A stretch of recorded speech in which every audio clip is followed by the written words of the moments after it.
తెలంగాణ ఇంతమందిని తలుచుకున్నాం. అందరికీ గొప్పోళ్ళు. ఒక్కరు చెప్పగలుగుతామా?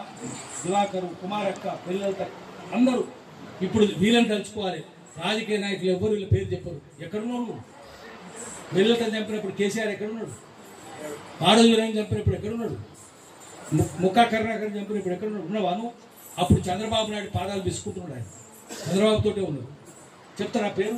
ఆఖరి బిల్లు పెట్టినప్పుడు కూడా లేడు కేసీఆర్, సోనియా గాంధీ బిల్లు పెట్టినప్పుడు.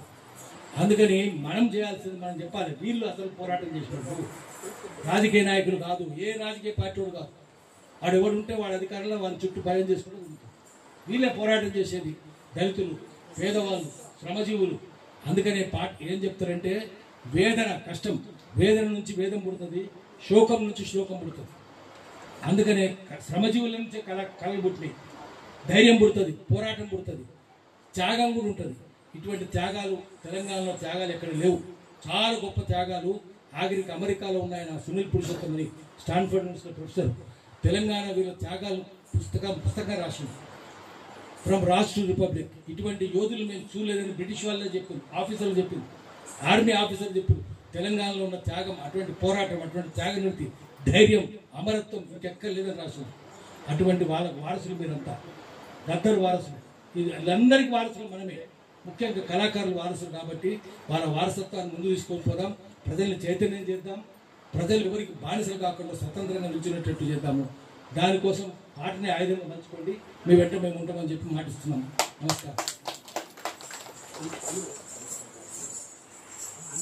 నా భక్తుల సోమన్న, కృష్ణఫారన్న, పద్మక్క అన్న, మన 1969 అన్న, ఈ పేరే సూర్యప్రకాష్ అన్న, శంకరరావు అన్న, మన ఇంద్రవెల్లి రమేష్ అన్న, వీరులని స్మరించుకుంటూ ఈ సభ జరుపుకుంటున్నటువంటి కళామిత్రులందరికీ, రచయితలకి, కవులకి, ఈ సమావేశానికి వచ్చినటువంటి విలేకరులకి, ఉద్యమకారులందరికీ కూడా తెలంగాణ జాయింట్ యాక్షన్ కమిటీ తరఫున తెలంగాణ ఉద్యమాభినందనలు తెలియజేస్తూ, మిత్రులరా, నిజంగా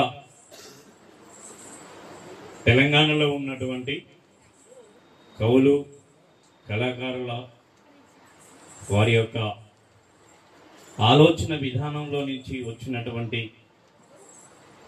వాళ్ళకి తెలంగాణ ప్రాంతం ఏ విధంగా లూటీ చేయబడుతుంది, దోపిడీ చేయబడుతుంది, అణిచివేయబడుతుంది, ఏ విధంగా ఈ తెలంగాణ మీద పెత్తనం చేస్తున్నారు అనే యొక్క విషయాల మీద స్పష్టంగా, ధారాళంగా ప్రజల గుండెల్లోకి అతకపోయే విధంగా 96 నుంచి కానీ అంతకుముందు తెలంగాణ సాయుధ పోరాటం జరిగినప్పుడు కూడా బుర్రకథలు, ఒగ్గు కథలతోని, వారి ఆటపాటలతోని ఆనాడు నిజాం ఎట్లనైతే రజాకార్ల అణిచివేతకి గురయ్యారో అప్పుడు కూడా నరరాఘవరెడ్డి గారు ప్రజల్లోకి వచ్చారు అని అంటేనే బుర్రకథతో వచ్చేవారు.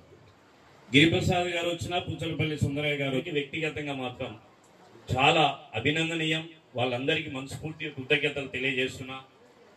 వీరందరూ కూడా తెలంగాణ కోసం ప్రాణత్యాగం చేసినటువంటి ఆ అమరవీరులు, వారి స్థానం ఈ తెలంగాణ ఉన్నంత వరకు ఎట్లయితే చిరస్థాయిగా ఉండిపోతుందో, ఈ ఫ్లెక్సీలో ఉన్నటువంటి ఫోటోల వాళ్ళందరూ కూడా